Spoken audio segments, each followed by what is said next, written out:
Fantasmas de Navidad. Charles Dickens, 1812-1870. Me gusta volver a casa en Navidad. Todos lo hacemos, o deberíamos hacerlo. Deberíamos volver a casa en vacaciones, cuanto más largas mejor. Desde el internado en el que nos pasamos la vida trabajando en nuestras tablas aritméticas, para así descansar. Viajamos hasta casa a través de un paisaje invernal, por campos cubiertos por una niebla baja, entre pantanos y brumas, subiendo prolongadas colinas, que se van volviendo oscuras como cavernas, entre las espesas plantaciones que llegan a tapar casi las estrellas chispeantes. Y así, hasta que estamos en las amplias mesetas, y finalmente nos detenemos, con un silencio repentino, en una avenida. En el aire helado, la campana de la puerta tiene un sonido profundo que casi parece terrible. La puerta se abre sobre sus goznes, y al llegar hasta una casa grande, las brillantes luces nos parecen más grandes tras las ventanas, y las filas de árboles que hay frente a ellas parecen apartarse solemnemente hacia los lados, como para dejarnos pasar. Durante todo el día, a intervalos, una liebre asustada ha salido corriendo a través de la hierba cubierta de nieve, o el repiqueteo distante de un rebaño de ciervos pisoteando el duro hielo ha acabado también por un minuto con el silencio. Si pudiéramos verle sus ojos vigilantes bajo los helechos, brillarían ahora como las gotas heladas de rocío sobre las hojas. Pero están inmóviles y todo está callado. Y así las luces se van haciendo más grandes, y los árboles se apartan hacia atrás ante nosotros para cerrarse de nuevo a nuestra espalda, como impidiéndonos la retirada, y llegamos a la casa. Probablemente huele todo el tiempo a castañas asadas y otras cosas buenas y reconfortantes, pues estamos contando historias de Navidad, historias de fantasmas, o más vergonzosas para nosotros, alrededor del fuego de Navidad, y no nos hemos movido salvo para acercarnos un poco más a él. Pero dejemos eso.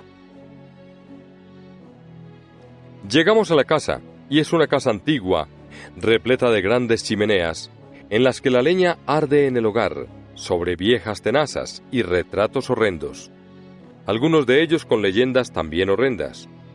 Miran con saña y desconfianza desde el entablado de roble de las paredes. Somos un noble de edad mediana y damos una generosa cena con nuestro anfitrión y anfitriona y sus invitados. Es Navidad, y la vieja casa está llena de invitados, y después nos vamos a la cama. Nuestra habitación es muy antigua. Está recubierta de tapices. No nos gusta el retrato de un caballero vestido de verde, colocado sobre la repisa de la chimenea.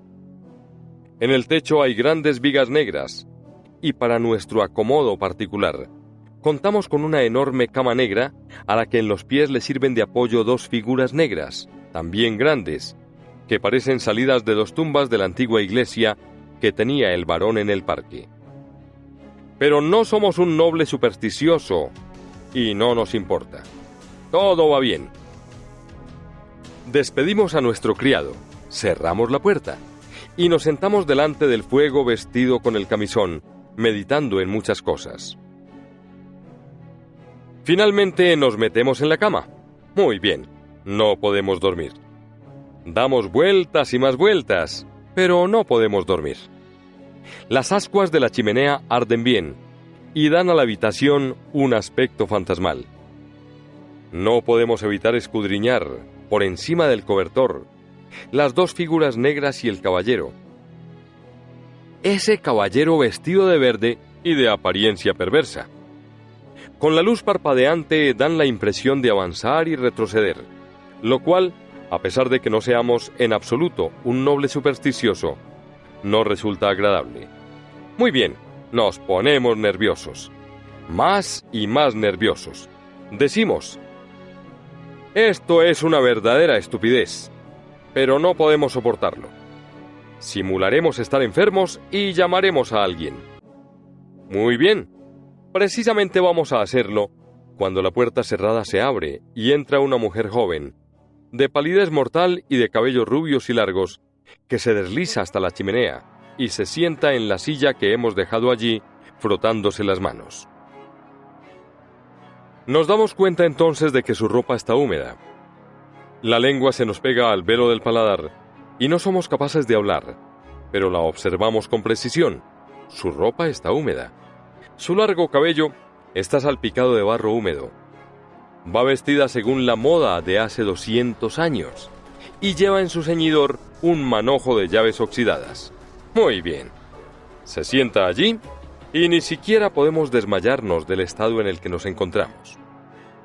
Entonces ella se levanta y prueba todas las cerraduras de la habitación con las llaves oxidadas, sin que encuentre ninguna que vaya bien.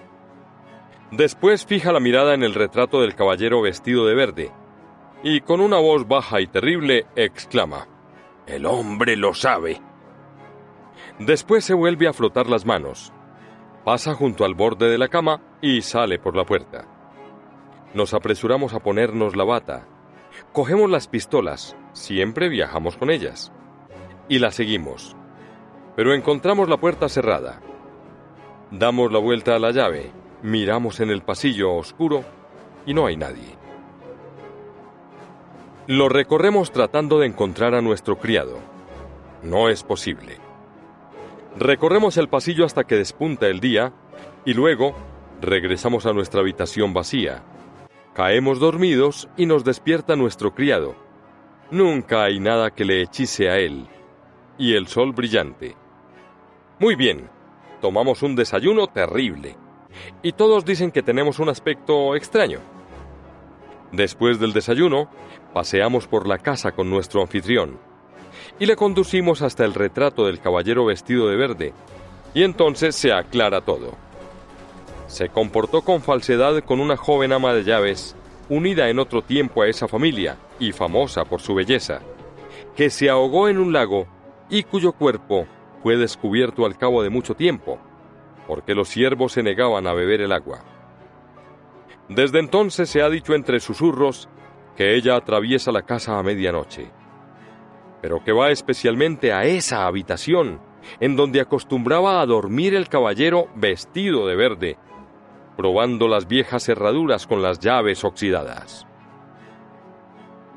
Bien, le contamos a nuestro anfitrión lo que hemos visto, y una sombra cubre sus rasgos, tras lo que nos suplica que guardemos silencio, y así se hace. Pero todo es cierto, y lo contamos antes de morir. Ahora estamos muertos. A muchas personas responsables. Es infinito el número de casas antiguas con galerías resonantes, dormitorios lúgubres y alas encantadas cerradas durante muchos años, por las cuales podemos pasear con un agradable hormigueo subiéndonos por la espalda y encontrarnos algunos fantasmas. Pero quizás sea digno de mención afirmar que se reducen a muy pocos tipos y clases generales, pues los fantasmas tienen poca originalidad y caminan por caminos trillados. Sucede, por ejemplo, que en una determinada habitación de un cierto salón antiguo, en donde se suicidó un malvado lord, varón o caballero, hay en el suelo algunas tablas de las que no se puede borrar la sangre. Raspas y raspas, como el actual dueño ha hecho, o cepillas y cepillas, como hizo su padre, o friegas y friegas, como hizo su abuelo, o quemas y quemas con ácidos fuertes, como hizo el bisabuelo. Pero la sangre seguirá estando allí, ni más roja ni más pálida, ni en mayor ni en menor cantidad, siempre igual. En otra de esas casas hay una puerta encantada que nunca se abrirá, u otra que nunca se cerrará, o un sonido de una rueda de hilar, o un martillo, o unos pasos, o un grito, o un suspiro, un galope de caballos, o el rechinar de unas cadenas. O hay un reloj que a medianoche da 13 campanadas, cuando va a morir el cabeza de familia, o un carruaje sombrío, negro e inmóvil, que ve siempre en esos momentos a alguien que aguardaba cerca de las amplias puertas del patio del establo. O sucede, como en el caso de Lady Mary, que fue a visitar una casa situada en los Highlands escoceses, y como estaba fatigada por su largo viaje, se retiró pronto a la cama, y a la mañana siguiente dijo con toda inocencia en la mesa del desayuno: «Me resultó muy extraño que celebraran una fiesta a una hora tan tardía anoche en este remoto lugar y no me hablaran de ella antes de que me acostara». Entonces todos preguntaron a Lady Mary lo que quería decir, y ésta contestó: «Bueno, anoche todo el tiempo oí carruajes que daban vueltas y más vueltas alrededor de la terraza, bajo mi ventana». Entonces el dueño de la casa se puso pálido, lo mismo que su señora, y Charles McDoodle, de McDoodle, hizo señas a Lady Mary de que no dijera más, y todos guardaron silencio. Tras el desayuno, Charles McDoodle le contó a Lady Mary que, según una tradición de la familia, era un presagio de muerte que los carruajes dieran vueltas por la terraza. Y así fue, pues 2 meses más tarde moría la señora de la casa. Y Lady Mary, que era doncella de honor en la corte, contó a menudo esta historia a la reina Charlotte. Y es por esto que el viejo rey decía siempre: «¿Cómo? ¿Cómo? ¿Qué? ¿Qué? ¿Fantasmas? ¿Fantasmas? No existen, no existen». Y no dejaba de decir esa frase hasta que se iba a la cama. Y ahora bien, un amigo de alguien al que casi todos conocemos, cuando era un joven que estaba cursando estudios, tenía un amigo especial con el que había hecho el pacto de que, si era posible que el espíritu retornara a esta tierra después de separarse del cuerpo, aquel de los dos que muriera primero se le aparecería al otro. Nuestro amigo se olvidó de ese pacto con el curso del tiempo. Los dos jóvenes habían progresado en la vida, habían tomado caminos divergentes y se habían separado. Pero una noche, muchos años después, estando nuestro amigo en el norte de Inglaterra y quedándose a pasar la noche en una posada de Yorkshire Moors, miró desde la cama hacia afuera, y allí, bajo la luz de la luna, apoyado en un buró cercano a la ventana y mirándole fijamente, vio a su antiguo compañero de estudios. Cuando éste se dirigió con solemnidad hacia la aparición, ésta respondió en una especie de susurro, pero bien audible: «No te acerques a mí. Estoy muerto. He venido aquí para cumplir mi promesa. Vengo del otro mundo, pero no puedo revelar sus secretos». En ese momento empezó a volverse más pálido y se fundió, por así decirlo, con la luz de la luna, desapareciendo en ella. O está el caso de la hija del primer ocupante de la pintoresca casa isabelina, tan famosa en nuestra vecindad. ¿Ha oído hablar de ella? ¿No? Bueno, la hija salió una noche de verano en el momento del crepúsculo. Era una joven muy hermosa, de 17 años de edad, y se disponía a coger flores del jardín. Pero de pronto llegó corriendo, aterrada, hasta el salón donde estaba su padre, a quien le dijo: «¡Ay, querido padre! Me he encontrado conmigo misma». Él la cogió en sus brazos y le dijo que todo era una fantasía, pero ella replicó: «Oh no, me encontré conmigo en el camino ancho, y yo estaba pálida, y recogía flores marchitas, y giraba la cabeza y las levantaba». Y aquella noche murió la joven, y se empezó a hacer un cuadro con su historia, pero no se terminó nunca. Y dicen que ha estado hasta hoy en algún lugar de la casa con el rostro vuelto hacia la pared. O la historia del tío de la esposa de mi hermano, que volvía a casa cabalgando al atardecer de un hermoso día, y en una calle arbolada cercana a su casa, vio a un hombre de pie ante él en el centro mismo de la estrecha calzada. «¿Qué hace ese hombre del manto ahí parado?», pensó. ¿Quiere que pase con el caballo por encima de él? Pero la figura no se movió. Al verlo tan quieto, tuvo una sensación extraña, pero siguió avanzando, aunque aflojando el trote. Cuando estuvo tan cerca que llegó a tocarlo casi con el estribo, el caballo se asustó, y la figura se deslizó hacia arriba hasta la acera, de una manera curiosa y nada natural. Hacia atrás, sin que pareciera utilizar los pies, hasta que desapareció. El tío de la esposa de mi hermano exclamó: ¡Por el Dios de los cielos! ¡Sí, es mi primo Harry, el de Bombay! Espoleó el caballo, que de pronto se había puesto a sudar profusamente, y extrañándose de tan rara conducta, dio la vuelta para dirigirse hacia la fachada de su casa. Cuando llegó allí, vio la misma figura que pasaba en ese momento junto a la alargada ventana francesa de la sala de estar, en la planta baja. Le pasó las bridas a un criado y se dirigió presurosamente hacia la figura. Allí estaba sentada su hermana, a solas. Alice, ¿dónde está mi primo Harry? ¿Tu primo Harry, John? Sí, el de Bombay. Acabo de encontrarme con él ahora en la avenida, y le vi entrar aquí hace un instante. Pero nadie había visto a nadie. Y tal como después se supo, en ese mismo instante moría en India aquel primo. O está la historia de esa sensible y anciana dama soltera que murió a los 99 años de edad, manteniendo sus facultades hasta el último momento, y vio realmente al chico huérfano. Es una historia que a menudo se ha contado incorrectamente, pero de la que la verdad auténtica es esta. Lo sé, porque en realidad es una historia de nuestra familia, y ella era amiga de la casa.